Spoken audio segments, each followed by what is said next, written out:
विद्यार्थी मित्रांनो, एक सुवर्ण संधी तुमच्यासाठी चालून आलेली आहे. बार्टी, आरटी, सारथी, महाज्योती आणि टीआरटीआय यांच्या मार्फत जर तुम्ही SC, ST, OBC, open, SBC याचे कॅन्डिडेट असाल आणि तुम्ही जर इच्छुक असाल पोलीस भरती देण्यामध्ये, एमपीएससी देण्यामध्ये, यूपीएससी देण्यामध्ये, इंजिनिअरिंग सर्व्हिस किंवा ती LIC ची एक्झाम असो, बँकिंग एक्झाम असो किंवा रेल्वेची एक्झाम असो, याच्यासाठी जर तुम्ही इच्छुक असाल तर तुमच्यासाठी एक नवीन लिंक ओपन होत आहे 1 ऑगस्ट 2025 रोजी 4 वाजतापासून. परंतु सर यामध्ये नेमकं असणार काय काय आणि यामध्ये नेमक्या कोणकोणती गोष्टी असणार आहे, म्हणजे त्याच्यामध्ये क्वालिफिकेशन काय असेल, हा फॉर्म कसा भरावा, या फॉर्म मध्ये काय काय आपल्याला मिळणार आहे, याच्या संबंधी संपूर्ण माहिती आजच्या लेक्चरच्या माध्यमातून तुमच्यासाठी अवेलेबल होऊन जात आहे. तर नेमकं काय काय आहे हे आधी समजून घेऊया. तर लक्षात असू द्या मित्रांनो, एक मोठी आणि एक चांगली सुवर्ण संधी तुमच्यासाठी आलेली आहे, ज्याच्यामध्ये तुम्ही कोणत्याही कॅटेगरीमध्ये असाल तरी तुमच्यासाठी ही सुवर्ण संधी कामाची असणार आहे. आणि यामध्ये तुम्हाला पात्रता काय काय असेल, आवश्यक कागदपत्रे कोणकोणती लागणार आहे आणि सोबतच संपूर्ण माहिती या एकाच व्हिडिओच्या माध्यमातून तुमच्यासाठी अवेलेबल होत आहे. तर नेमकं यामध्ये काय काय असणार आहे तर समजून घ्या मित्रांनो, की यूपीएससी जी दिल्लीसाठी आहे, म्हणजे जर तुम्हाला दिल्लीमध्ये याचं प्रशिक्षण घ्यायचं असेल तर त्याच्यासाठी बार्टी, टीआरटीआय, महाज्योती आणि सारथी आणि आरटी या संस्था तुमच्यासाठी काम करणार आहेत. सोबतच जर तुम्हाला यूपीएससी महाराष्ट्रासाठी द्यायची असेल तर बार्टी, टार्टी, महाज्योती, सारथी, आरती या ज्या संस्था आहेत या तुमच्यासाठी काम करणार आहेत. एमपीएससी स्टेट सर्व्हिसेस असेल, म्हणजे ज्याला आपण राज्यसेवा असे म्हणतो, त्याच्यासाठी बार्टी, टीआरटीआय, महाज्योती, सारथी या संस्था काम करणार आहेत. सोबतच एमपीएससी इंजिनिअरिंग सर्व्हिस असेल, कंबाईनची सर्व्हिसेस असेल, याच्यासाठी सुद्धा बार्टी, महाज्योती आणि एआरटीआय जे आहे त्या नेमक्या काम करणार आहेत. सोबतच बँकिंग आणि रेल्वे या परीक्षांसाठी जर तुमची इच्छा असेल आणि इच्छुकही असाल ना, तर तुम्हाला बार्टी, टीआरटीआय, महाज्योती, सारथी आणि एआयटीआय या ज्या संस्था आहेत त्या मदत करणार. आता नेमकं या बार्टी वगैरे संस्था कशासाठी मदत करतात तर नेमकं लक्षात असू द्या मित्रांनो, बार्टी ही जी संस्था आहे ही एससी या कॅटेगरीसाठी, म्हणजे शेड्यूल कास्ट या कॅटेगरीमध्ये जे विद्यार्थी असतात त्यांच्यासाठी नेमकी काम करते. सोबतच जे टीआरटीआय आहे एसटी यांच्यासाठी काम करते, म्हणजे जर तुम्ही एसटी कॅन्डिडेट असाल तर तुमच्यासाठी एक सुवर्ण संधी आहे. सोबतच इथे महाज्योती दिलेला आहे, जर तुम्ही ओबीसी कॅन्डिडेट असाल तर तुमच्यासाठी ही मदत करेल. सारथी इथे देऊन आहे, जर तुम्ही ओपन कॅन्डिडेट असाल तर तुमच्यासाठी ही मदत करेल. आणि आरटी जर तुम्ही मातंग समाजाचे विद्यार्थी असाल तर तुमच्यासाठी ह्या ज्या संस्था आहेत ते अत्यंत चांगल्या प्रमाणे तुम्हाला प्रशिक्षण जे आहे ते उपलब्ध करून देणार आहे. सोबतच तुम्हाला जर यावेळेस पोलीस भरतीची इच्छा असेल, की सर मागच्या वेळेस माझी पोलीस भरती राहून गेली पण यावेळेस मला उत्तम पोलीस भरती द्यायची आहे, तर पोलीस भरतीसाठी बार्टी आणि आरटी हे जे संस्था आहेत या उत्तम प्रशिक्षण जे आहे तुम्हाला देतात. सोबतच शिक्षक भरती टेटची जी एक्झाम आहे त्याच्यासाठी महाज्योती जे आहे हे तुम्हाला प्रशिक्षण जे आहे ते देणार आहे. सोबतच तुम्हाला लक्षात घ्यायचंय की याच्यामध्ये नेमकी पात्रता काय असणार आहे, म्हणजे नेमकी यामध्ये अशी काय पात्रता असेल जेणेकरून आम्ही याच्यासाठी क्वालिफाय होऊ शकू. तर बघा, पोलीस किंवा सैन्य भरती याच्यामध्ये जर तुम्हाला जायचं असेल ना, तुम्हाला 12वी पास असणं गरजेचं आहे. लक्षात असू द्या, पोलीस आणि सैन्य भरतीसाठी 12वी पास असणं गरजेचं आहे. सोबतच IBPS असेल, रेल्वे असेल, RBI असेल, LIC असेल, ठीक आहे, इन्शुरन्स, RBI, IBPS असेल, यांच्यासाठी ग्रॅज्युएशन असणं मस्ट आहे, यांच्यासाठी ग्रॅज्युएशन हे कंपल्सरी आहे. सोबतच स्टाफ सिलेक्शन कमिशन म्हणजे SSC मार्फत तुम्हालाही माहिती असेल वेगवेगळ्या एक्झाम घेतल्या जातात. तर SSC मध्ये जर तुम्हाला अवेलेबल व्हायचं असेल, SSC मध्ये क्वालिफाय व्हायचं असेल तर ग्रॅज्युएशन असणं अत्यंत गरजेचं आहे. सोबतच MPSC, PSI, STI, ASO, group B आणि सी याचा जर उत्तम प्रशिक्षण तुम्हाला हवं असेल ना, तर तुम्हाला ग्रॅज्युएशन असणं गरजेचं आहे. आणि सोबतच UPSC, MPSC राज्यसेवा याच्यासाठी सुद्धा ग्रॅज्युएशन असणं अत्यंत गरजेचं आहे. म्हणजे तुम्ही जेव्हा फॉर्म भरता, ठीक आहे, लक्षात असू द्या, तुम्हाला सर UPSC द्यायची असेल, UPSCच्या वेळेस ग्रॅज्युएशन गरजेचं असतं. अगदी त्याच पद्धतीत इथे सुद्धा हा फॉर्म भरताना तुम्हाला ग्रॅज्युएशन असणं अत्यंत गरजेचं आहे. फक्त जर तुम्ही पोलीस किंवा सैन्य भरती याचं प्रशिक्षण जर तुम्हाला हवं असेल तर तुम्हाला फक्त 12वी पास असणं गरजेचं आहे. हे नेमकं लक्षात असूच द्या.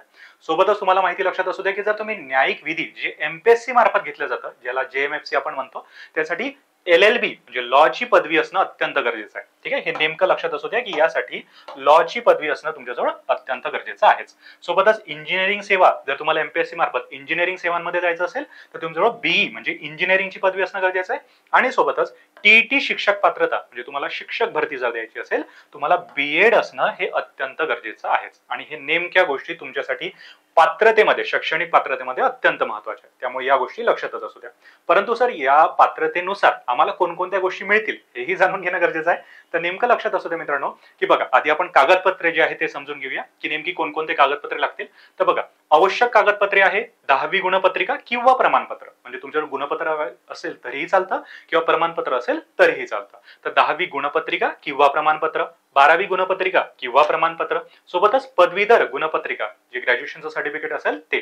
परंतु जर तुम्ही पोलीस भरती किंवा सैन्य भरतीसाठी जर फॉर्म भरत असाल तर तुम्हाला हे जे गुणपत्रिका आहे हे देण्याची गरज नाही. ठीक आहे, जर तुम्ही त्यासाठी फॉर्म भरत असाल म्हणजे पोलीस भरती आणि सैन्य प्रशिक्षणासाठी. परंतु तुम्ही जर एमपीएससी साठी फॉर्म भरत असाल, तुम्ही एसएससी साठी फॉर्म भरत असाल तर मात्र तुम्हाला पदवीधर गुणपत्रिका किंवा प्रमाणपत्र जे आहे ते देणं गरजेचं आहे. सोबतच डोमोसाईल सर्टिफिकेट, महाराष्ट्राचे रहिवासी आहात ते दाखवणंही गरजेचं आहे. त्यासाठी डोमोसाईल सर्टिफिकेट अत्यंत गरजेचं. सोबतच आधार कार्ड प्रत्येकाजवळ असतंच, त्याच्यामुळे याचं तर काही प्रॉब्लेम जाणारच नाही. ठीक आहे, त्यामुळे आधार कार्ड जे आहे हे सुद्धा गरजेचं आहे पुढील आणि मागील बाजूसाठी. ओके, त्यानंतर कास्ट सर्टिफिकेट असतंच. ठीक आहे, जात वैधता, कास्ट व्हॅलिडिटी सर्टिफिकेट. आता याच्यामध्ये लक्षात असू द्या की कास्ट व्हॅलिडिटी फक्त आणि फक्त एसटी कॅटेगरीच्या विद्यार्थ्यांसाठीच आहे. ठीक आहे, हे नेमकं लक्षात असू द्या बरं. एसटी कॅटेगरीच्या विद्यार्थ्यांसाठी, ज्यांच्यासाठी टेटची एक्झाम असते त्यांच्यासाठीच फक्त कास्ट व्हॅलिडिटी जे आहे ते गरजेचं आहे. त्यानंतर दिव्यांग प्रमाणपत्र हे लागू असल्यास, म्हणजे तुम्ही जर दिव्यांग कॅटेगरीमध्ये येत असाल तर तुम्हाला दिव्यांग प्रमाणपत्र हे द्यावं लागेल. त्यानंतर अनाथ प्रमाणपत्र हे सुद्धा गरजेचं आहे जर तुम्ही त्या कॅटेगरीमध्ये येत असाल तर. ठीक आहे, उत्पन्नाचा दाखला प्रमाणपत्र तहसीलदाराच्या कार्यालयीन निर्गमित केलेलं जे असतं ना ते तुम्हाला द्यावं लागेल. आणि सोबतच नॉन क्रिमिनल प्रमाणपत्र जे आहे ते फक्त महाज्योती आणि सारथी, म्हणजे तुम्ही जर ओपन कॅटेगरीचे कॅन्डिडेट असाल, तुम्ही जर ओबीसी कॅटेगरीचे कॅन्डिडेट असाल, ईडब्ल्यूएस असाल तर तुमच्यासाठी नॉन क्रिमिनल प्रमाणपत्र हे अत्यंत गरजेचं आहे. ठीक आहे, ही आवश्यक कागदपत्रे आहे. आताही समजली नसेल तर हवं तर लिहून घ्या, पण ही कागदपत्रे तयारच असू द्या. कारण 1 ऑगस्ट 2024 1 ऑगस्ट 2025 रोजी 4 वाजतापासून तुमची जी लिंक आहे ते सुरू होत आहे. त्यामुळे ही कागदपत्र तुमच्याजवळ तयारच असली पाहिजे. ठीक, सोबतच तुम्हाला अजून कोणती माहिती लक्षात ठेवायची तर त्यामध्ये लक्षात असू द्या मित्रांनो की योजनेचा कालावधी किती असेल आणि तुम्हाला नेमकं प्रशिक्षणादरम्यान पैसे किती मिळणार आहे, म्हणजे जे विद्यावेतन ज्याला आपण म्हणतो ते किती मिळणार आहे. तर लक्षात असू द्या, तुम्ही जर युपीएससी साठी आपला जो फॉर्म आहे तो भरत असाल, युपीएससी साठी जर तुम्ही प्रशिक्षण घ्यायची इच्छा असेल तुमची, तुमचं प्रशिक्षण हे टोटल 11 महिन्यांचं असेल, म्हणजे योजना जी आहे ती 11 महिन्यांसाठी तुमच्यासाठी असेल. आणि यामध्ये तुम्हाला विद्यावेतन जे आहे ते 13,000 रुपये प्रति महिना मिळेल. ठीक आहे, विद्यावेतन 13,000 रुपये प्रति महिन्याला मिळेल. परंतु अनुषंगिक लाभ जो आहे तो 18,000चा एकच वेळा मिळतो, हे लक्षात असू द्या. अनुषंगिक 18,000 रुपये हा एकदाच मिळेल. आणि दिल्लीचा जो प्रवास आहे, कारण की ही युपीएससी जे आहे ते दिल्लीसाठी, ठीक आहे, लक्षात असू द्या, ही जर असेल दिल्लीसाठी तर दिल्ली प्रवास जो आहे तो 10,000 रुपये हे एकदा मिळेल फक्त प्रवासाच्या दरम्यान. ठीक आहे, प्रवासासाठी तुम्हाला दिल्ली प्रवासासाठी 10,000 रुपये जे आहे ते एकदा मिळेल. अनुषंगिक लाभ 18,000 रुपये आणि विद्यावेतन जे आहे ते 13,000 रुपये प्रति महिना. ठीक आहे, हे लक्षात असू द्या. सोबतच युपीएससी जर तुम्हाला महाराष्ट्रासाठी अवेलेबल करायची असेल, म्हणजे अप्लिकेबल असाल तर 11 महिन्यासाठी चालेल. आणि यासाठी विद्यावेतन असेल 13,000 रुपये, अनुषंगिक लाभ 18,000 रुपये. पण यामध्ये कोणताही प्रवासी भाडं तुम्हाला मिळणार नाही, कारण की तुम्ही महाराष्ट्राचे रहिवासी आहात, डोमोसाईल सेलिब्रेट करतात तर महाराष्ट्राचे रहिवासी आहात. सोबतच तुम्ही महाराष्ट्रामध्ये असल्याने तुम्हाला इथे दिल्ली प्रवासासारखं असं कोणतंही जे एक्स्ट्रा आहे ते मिळणार नाही. सोबतच एमपीएससी राज्यसेवा जी आहे ही टोटल चालेल 11 महिन्याची. यामध्ये विद्यावेतन जे आहे ते असेल 10,000 रुपये प्रति महिना. आणि अनुषंगिक लाभ जो आहे तो चालेल 12,000 रुपये आणि तोही एकदा. अनुषंगिक लाभ तुम्हाला मॅक्सिमम टाइम एकदाच जो आहे तो दिला जातो, म्हणजे विद्यावेतन जे असतं ते प्रति महिन्याला तुमच्यासाठी अवेलेबल असतं. त्यानंतर एमपीएससी मार्फत विधी म्हणजे जेएमएफसी ची जी एक्झाम आहे त्याच्यासाठी विद्यावेतन 10,000 रुपये प्रति महिना आणि अनुषंगिक लाभ जो आहे तो 12,000 रुपये जे आहे ते एकदा दिल्या जाईल. त्यानंतर अभियांत्रिकी, तुम्ही एमपीएससी थ्रू जी अभियांत्रिकीची एक्झाम देणार आहात त्यासाठी 6 महिने जे आहे ते विद्यावेतन 10,000 रुपये दिल्या जाईल आणि अनुषंगिक लाभ जो आहे तो 12,000 रुपये हा एकदा जो आहे तो दिला जाणार आहे. आणि जर तुम्ही एमपीएससी कंबाईन याची जी आपण म्हणतो पीएसआय, एसटीआय, एएसओ यासाठी 6 महिने, यामध्ये विद्यावेतन आहे 10,000 रुपये आणि अनुषंगिक लाभ जो आहे तो 12,000 रुपये हा तुमच्यासाठी एकदा जो आहे तो दिला जाणार आहे. सोबतच तुम्हाला लक्षात ठेवायचं आहे की जर केंद्रीय सेवेमार्फत जे स्टाफ सिलेक्शन कमिशनची जी एक्झाम असते याच्यासाठी जर तुम्हाला प्रशिक्षण घ्यायचं असेल तर तुम्हाला योजनेचा कालावधी हा 6 महिन्यांचा असेल आणि याच्यासाठी विद्यावेतन जे आहे ते 10,000 रुपये प्रति महिना अवेलेबल आहे. लक्षात असू द्या, विद्यावेतन राहील 10,000 रुपये प्रति महिना. अनुषंगिक लाभ जो आहे तो 12,000 रुपये हा एकदाच मिळेल. आणि महाज्योतीचा ऑनलाईन सोबतच याच्यामध्ये टॅबलेट आणि डेटा जो आहे, ठीक आहे, इंटरनेट डेटा जो आहे तो सुद्धा दिला जाणार, म्हणजे टॅबलेट आणि डेटा जो आहे तो दिला जाणार आहे. सोबतच एमपीएससी मार्फत घेण्यात येणाऱ्या वर्ग 3च्या पदांकरता म्हणजे बी आणि सी चे मध्ये 6 महिन्यांसाठी विद्यावेतन 10,000 रुपये मिळेल आणि याच्यामध्ये अनुषंगिक लाभ 12,000 रुपये एकदा तुम्हाला मिळून जाईल. त्याच्यासोबतच तुम्ही आयबीपीएस देणार असाल, रेल्वेची एक्झाम देणार असाल, ठीक आहे, RBI, LIC, SBI, PO, SO, provisionary officer असेल, सेक्शन ऑफिसर असेल, याच्या जर एक्झाम देणार असाल तर 6 महिन्यासाठी हा योजनेचा कालावधी राहील आणि यामध्ये विद्यावेतन तुम्हाला दिलं जाईल मित्रांनो 6,000 रुपये. हे नेमकं लक्षात असू द्या, विद्यावेतन 6,000 रुपये प्रति महिना. ओके, अनुषंगिक लाभ 10,000 रुपये एकदा आणि महाज्योती ऑनलाईन प्रशिक्षण मार्फत टॅबलेट आणि डेटा जो आहे तो सुद्धा तुमच्यासाठी अवेलेबल करून दिला जाईल.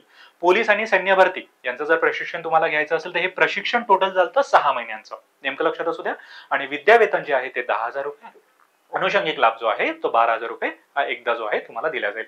त्यानंतर टीईटी पदांकरता जर तुम्ही फॉर्म भरत असाल, टीईटी पदांकरता जर फॉर्म भरत असाल तर 6 महिन्यांसाठी योजनेचा कालावधी असणार आहे आणि विद्यावेतन जे आहे ते यामध्ये असणार आहे 10,000 रुपये प्रति महिना, म्हणजे महिन्याला 10,000 तुम्हाला मिळणारच आहे. सोबतच अनुषंगिक लाभ जो आहे तो सुद्धा असणार आहे 12,000 रुपये हा एकदा मिळणार आहे. म्हणजे 10,000 रुपये प्रति महिन्याला मिळतील, परंतु जो अनुषंगिक लाभ आहे तो 12,000 रुपये हा एकदा जो आहे तुम्हाला दिला जाणार आहे. सोबतच तुम्हाला लक्षात ठेवायचं आहे मित्रांनो की जर याचाच जर अजून काही माहिती तुम्हाला हवी असेल, म्हणजे याच्यामध्ये अजूनही काही डाऊट्स असेल तर तुम्हाला हेल्पलाईन नंबर इथे दिलेला आहे. सोबतच स्क्रीनवर सुद्धा तुम्हाला हेल्पलाईन नंबर दिसत असेल, त्या हेल्पलाईन नंबरवर तुम्ही कधीही कॉल करून जे आहे तुम्हाला असलेले सर्व प्रश्न जे आहेत त्यांना विचारू शकता आणि त्याची उत्तम उत्तरे जे आहे ते तुम्हाला मिळतीलच. सोबतच तुम्हाला एक लिंक सुद्धा देण्यात येते. डिस्क्रिप्शन बॉक्समध्ये तुम्हाला एक लिंक सुद्धा अवेलेबल करून देण्यात आलेली आहे. या लिंकवर जर तुम्ही क्लिक कराल एक छोटासा फॉर्म ओपन होईल. तो जर फॉर्म तुम्ही भराल तर तुम्हाला कोणतीही अपडेट असो, मग ती कोणतीही अपडेट असो, ती अत्यंत उत्तम प्रकारे जे आहे तुम्हाला जे आहे ते लवकरात लवकर सांगण्यात येईल. म्हणजे फॉर्म नेमका भरावा कसा, फॉर्म मध्ये काय काय गोष्टी असतील, तुम्हाला कुठे अडचण आली आहे त्याच्याबद्दल संपूर्ण मार्गदर्शन जे आहे या लिंकच्या माध्यमातून तुम्ही जो फॉर्म भरणार आहात त्याच्या माध्यमातून तुम्हाला 101% जे आहे ते केल्या जाईल. सोबतच जर हेल्पलाईन नंबर आताही लिहिले नसेल तर हेल्पलाईन नंबर लिहून ठेवा, सेव्ह करून ठेवा, जेणेकरून कोणताही प्रॉब्लेम आला फॉर्म भरताना किंवा कोणताही प्रॉब्लेम आला या योजनेच्या दरम्यान त्यावरही तुम्ही कॉन्टॅक्ट करून संपूर्ण माहिती अगदी मोफत जी आहे ते मिळवू शकता. तुमच्याकडून 1 रुपयाही चार्ज केले जाणार नाही.